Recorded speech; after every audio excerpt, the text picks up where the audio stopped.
a lot there. Shannon, why did LeBron make such a big deal of this? Well, I think the thing is that when any time you play with someone, it kind of stings you a little bit if you have respect for a player.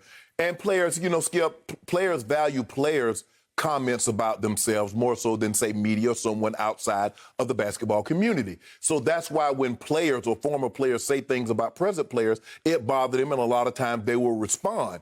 And when you play with someone, yes, and people are like, well, that shouldn't bother him. It would bother me if John said one of his most clutch, John Elway, my quarterback, Skip, if he said, you know what, if someone else had played after me, man, this is the first time I've had a big play tight end, a guy that I can throw the ball to in tough situations, and I know he can make a catch. Skip, but he didn't say no, but that's what I'm saying. But I'm trying to give people an insight how things, when you value someone, you play with someone, and you think they're, I don't think LeBron and Kyrie were ever friends, but you think, okay, we're teammates, we're going for the same common goal, and that's to win a championship.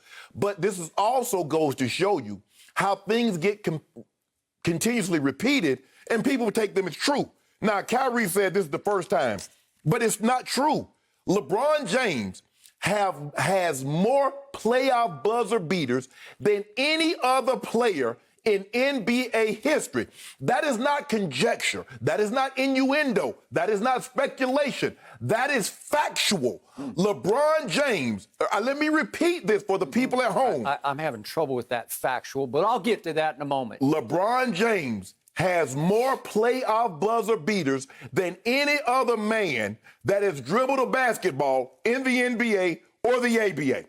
Okay, this is what we've done here, Skip. So I'm going to take the final 10 seconds on game tying or go-ahead shots in the final 10 seconds of a playoff game. LeBron James is 9 of 22. That's 41%. The guy that Kyrie spoke so glowingly of, Kevin Durant, is 2 of 13. That's 30%. Kyrie Irving talking about he finally got somebody that can make the same shot that he's made in game time or go-ahead shots in the final 10 seconds of a playoff game. Kyrie Irving has yet to take one and make one. You see how constantly repeating something, repetitions of a lie, does not make it true. No matter how many times you repeat said inaccuracy. Skip Bayless, look, even while they were playing, Skip, LeBron James, Kyrie Irving had 9 game-tying or go-ahead shots in the final minute. LeBron James had 14.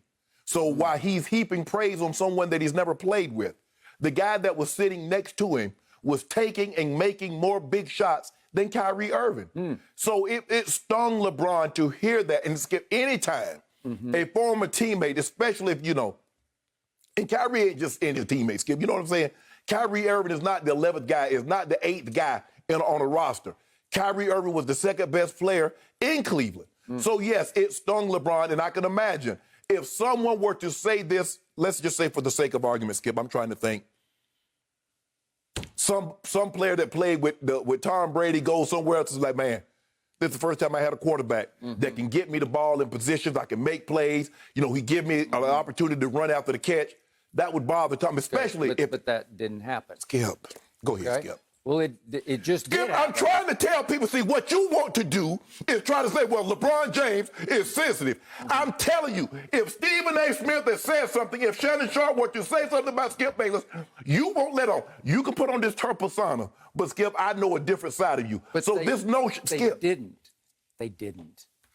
Right? He did say this. Aren't you a little surprised that he's still so stung by this? Skip. It's 2 months later and he just unloads? Skip, aren't you a little surprised? No, You're a little surprised. I'm not surprised, Skip. This is Skip. He said this. He was on the podcast. So you would have preferred him to respond immediately? Unfortunately, in October, LeBron James was winning the title while Kyrie Irving had his butt rehabbing. There's the difference between the two. And even though at all the great big shots that he could take and make, he has yet to take and make big shots outside of Cleveland. So let's get this straight here, and then I'm going to let you have it. Before LeBron got back to Cleveland, Kyrie Irving was in the lottery every single year. He was. After Kyrie Irving left LeBron James, his teams played better once Kyrie Irving was injured and had moved on. That's fact. Look at what happened with the Brooklyn Nets once Kyrie Irving got hurt. Look at what happened with the Boston Celtics once Kyrie Irving left and was injured. True. That's fact. And fact also that Kyrie made the shot that won LeBron a Game 7 and a championship in a 3-1 comeback against Golden State. Am I right? So what happened? So let me ask you a question. If LeBron don't hit that shot in Cleveland against Chicago, well, but this was Game 7 at Oracle. we might not even get to a Game 7. Who made it? We might not get to a Game 7 if he doesn't hit that shot in Chicago. Okay. Okay. Oh, now it's just okay. Well, I mean, that's just silliness, but whatever. Why is it Skip? It was 1-1. However you want to spin this. Skip, it was 1-1. Okay. All right. It is my turn. First of all, my first comment is LeBron needs to get his own podcast because he keeps dropping bombshells on Road Trippin' podcast, right? He has the shot. Okay. Well, but why does he keep going on with RJ and Allie Clifton and Channing Frye? Yeah. And it seems like every time he goes on, he's very calculated, obviously premeditated, and he wanted to express himself on this issue. And I'm sure they were prepared for him to unload on this on their podcast. And I'm like, why are you doing it on theirs? You should make your own podcast, right? He has Uninterrupted. He has the shop. Why wouldn't you save this for the shop then? The shop is going to be a minute before he starts shooting that again, or he's already put that in the can. Well, but here's the thing. Like you said he's the most intriguing athlete going today. So it's every day it's something with LeBron. So we actually had 2 other LeBron stories from yesterday from the media session he did, and we are not able to get to them today because this one just transcended. Right. And we needed to really look at this one hard a couple of times so we don't have room for LeBron talking about his whole goal is to play with his son or against his son in the NBA. Oh, we also missed that one. We talked about the Clippers was talking that you know what. Okay. But we'll get to that one sooner or later. It's every day. It's something with the king. He's LeBron. He is the most interesting man, not just in sports, in the history of sports. There's never been anything like this man and it's not always premeditated. He just has a force field around him in which news just seems to ooze from his pores. Correct. It's something every day. Correct. Okay, so help me out here. Okay. This man just won a championship. Yes. This man, you say, is the GOAT, even beyond Michael Jeffrey Jordan in Chicago. Yes. And yet, here he is 2 months later, and this pushed the deepest button in him. This hit the deepest nerve in LeBron James because he is bearing his soul about this. He is unloading as we approach a new season. And it's 2 months after the fact.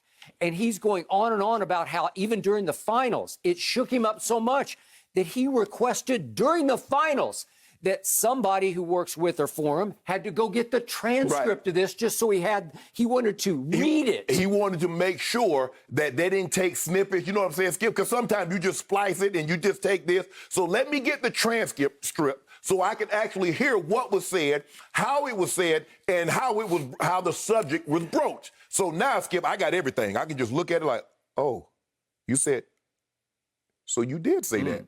It wasn't cut and splice and... Okay. All right. So he carefully went over this. Yes, he did. He digested it. And now he is regurgitating all of it. Yes. To what end? I don't know. What is the point? Because who cares what Kyrie Irving says? They're not teammates anymore. And Kyrie made it crystal clear when he walked out the door on LeBron in Cleveland, he did not want to play with LeBron anymore.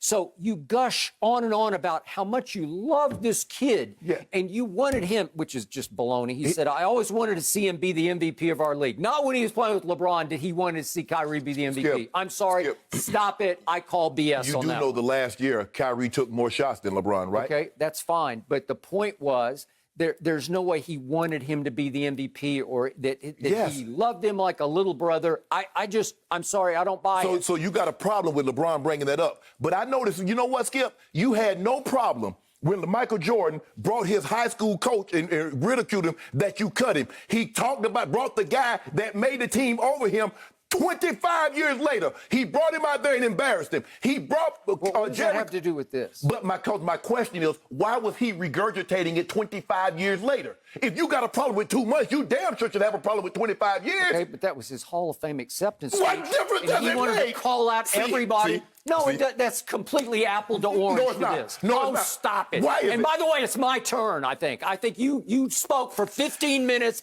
It is now my turn. We I only have the we floor. only been on the show for And like 9. I'm just getting started here.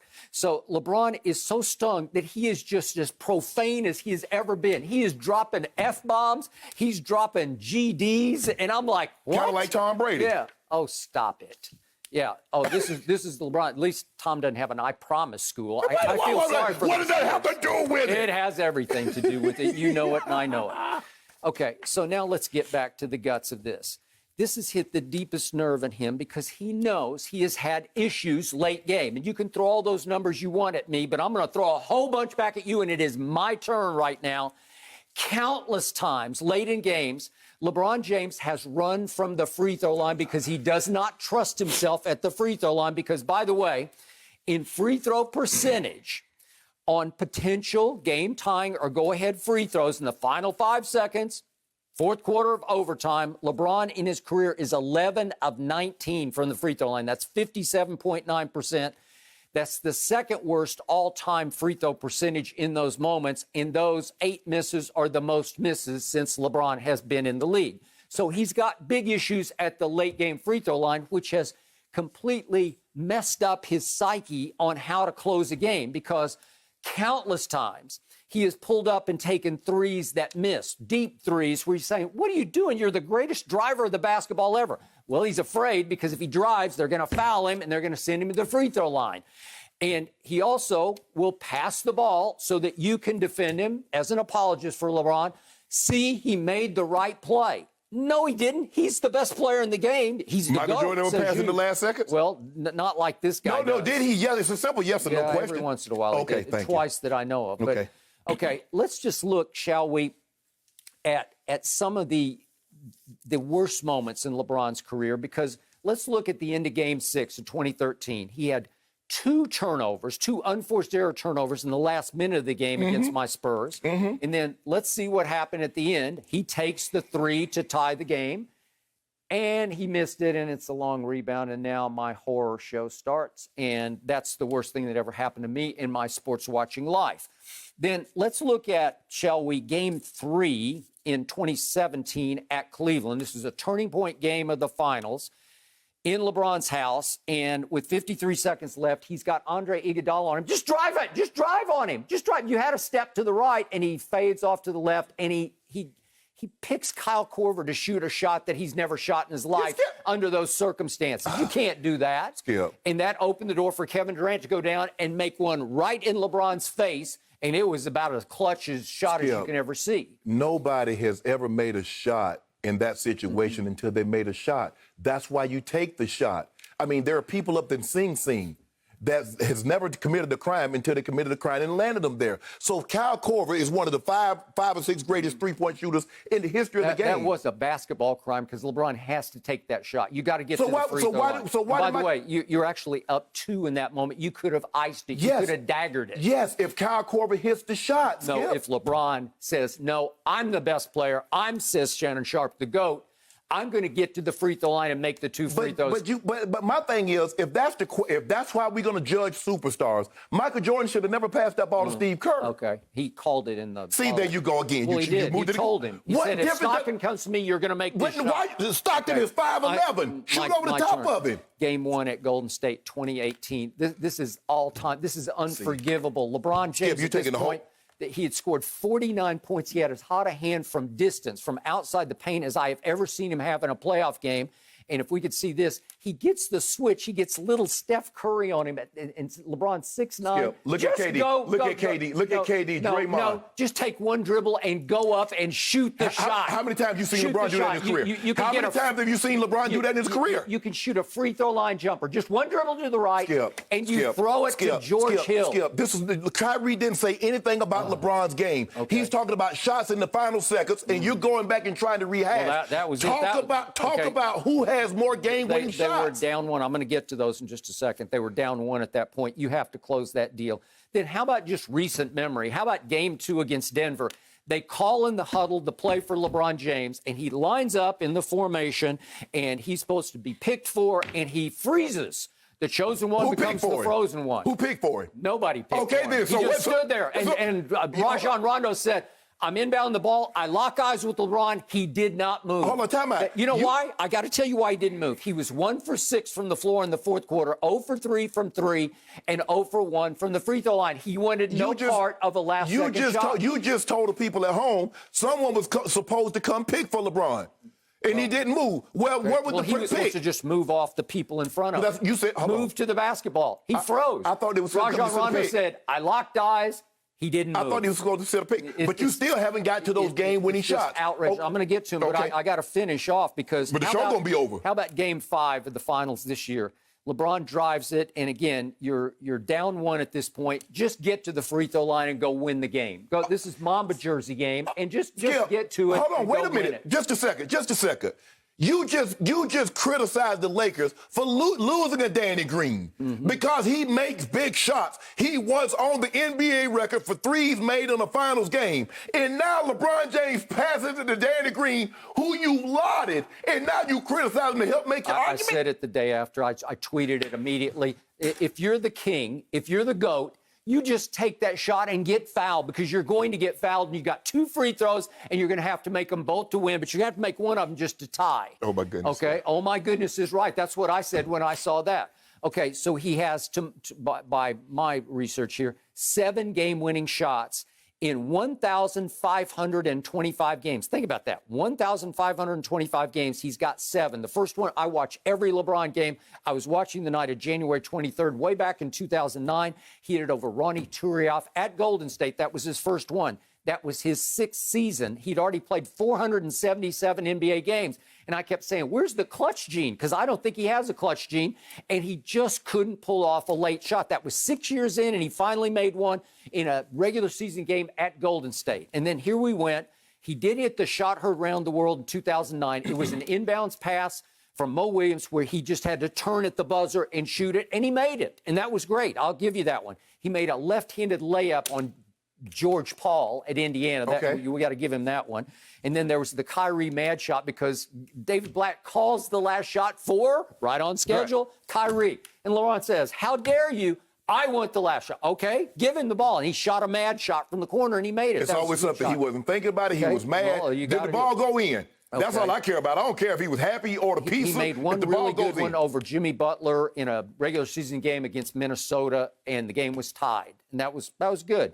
And then against the Pacers in the playoffs, he made another one where the Pacers were all at the other end because Oladipo had been goaltended, and they're all looking at the ref, and LeBron just dribbles up the other floor and pulls up and made LeBron blocked it. Okay, well, it was a goaltend. No, it was and not. It was outrageous. It changed the game. Hold on. But what did the last-minute report say? The ball had gone off in Indiana the time before that, so they should have got the ball to begin with. But the later omission was that one. No, that happened. It was good. That's what you get. You cheated us, so we got you back. All right, and then Toronto again, Anunoby. Ty Lue just doesn't call timeout, so LeBron can get a head start. Go all the way full court, left-handed, left-handed, and he gets too far past it. He accidentally banks it in. I will go to my grave saying he accidentally banked it. You can't bank it from dead sideways. I don't know how you did it. I could shoot 100 of those shots, and it's just hard to kick the backboard. How many times have we seen Tim Duncan from those awkward angles bank the ball in? He's the greatest backboard shooter I've ever seen. Then. But that's what he did. That's what my guy does, too. I'm sorry. So in 1,525 games, LeBron James has made this percent of last-second shots, 0.005% of the games ended with him making a last-second shot. Skip. So let me ask you a question. If they're up by 30, is there an opportunity for a game-ending shots? See, that's a flawed argument. You list all the games the man has played in. Yes, Skip, you can't list all the games that he's played in, and the scenario does not present itself for a last-second shot. That's a flawed argument.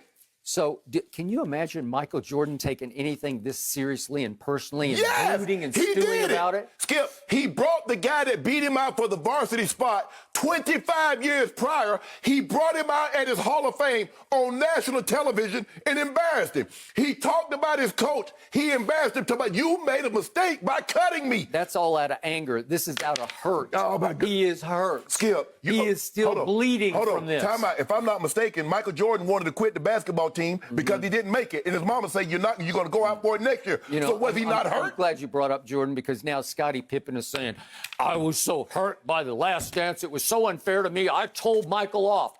Do you think Michael cares? No, he doesn't care about it. He is as cold-blooded a basketball assassin as we have ever seen. LeBron struggles with all this, and Kyrie just pushed that button. It hurt because there are some things, if you look at what he's doing now, it hurt. It hurt that he didn't take a stance on certain issues, social issues earlier. That's why he's giving $100 million. That's why he's donating money. It bothers him. You want people to believe that Michael Jordan and Skip Bayless and other people don't have emotions and feelings, and that is the farthest from the truth. It does bother, whether you show it or not, in your moment when you're alone. We know, Skip, it's okay to be human. Michael Jordan is okay. If you want Michael Jordan to be the GOAT, I'm not going to debate this. I don't want to. Everybody except you wants to. If you want him to be the GOAT, Skip, for this sake of argument, okay, but he's still human. Okay. Tom Brady is still human. That's why it bothered him that Coach Belichick would not treat him any different. Did it bother him? So I just want to make sure I'm hearing you correctly. Yeah. So Tom Brady should not be upset. I don't care about Tom Brady. I care about LeBron James right now, because that's what we're talking about. And I'm trying to analyze on the deepest level possible. Is he still trying to make a case that his degree of difficulty in the bubble was off the charts? Because he's trying to say that I've gone into every finals, I'm prepared for somebody to try to distract me, as if Kyrie was trying to get him off his game by saying this on KD's podcast. Kyrie doesn't care.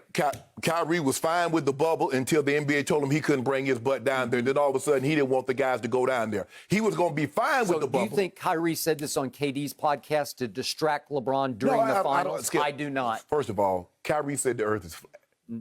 So I don't know what Kyrie's thinking. Kyrie is one of these guys that wants to be the smartest guy in the room. Okay, fine. Kyrie's an outstanding ball player. But the numbers in what he's saying, that Kevin Durant and Kyrie Irving hit more game-winning shots and big-time clutch shots than LeBron is just not true. He's just going on his gut feeling from having played the game for X number of years, having watched KD, having played with LeBron. He's saying, in my head and my heart, this is a guy I would pass to for a last shot. Skip, your gut don't have anything to do with facts.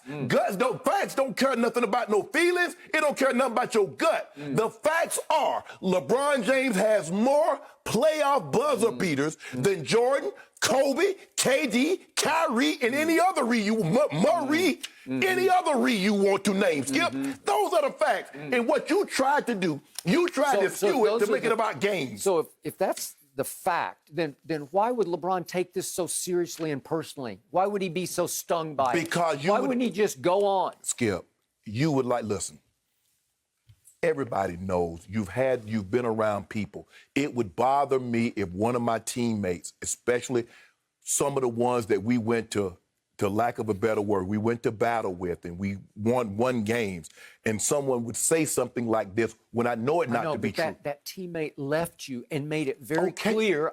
I know somebody really close to Kyrie, and I kept saying right here in this seat, the reason he's leaving is he can't take LeBron anymore. Well, so why did he leave Boston? LeBron is more about stats. Okay, so why did he leave Boston? Was Jason Tatum more about stats? It doesn't matter. You see it? No, it's irrelevant to this point. Because Skip, he left. LeBron has to dismiss, cut bait, go forward. Something brewing here, guys. At the end of the day, guess what? KD's going to be the best player, just like LeBron was the best player in Cleveland. As long as he goes with one of those other guys, Kyrie's never going to be the best. Now, he went and thought he was the best in Boston, but they won more without him. They meet up February 18th, guys. Looking forward to the season starting. And thank you for watching. You can subscribe here to get the latest from the show, and be sure to check out more of the best clips from Undisputed, or go watch a few other segments from our other shows on FS1.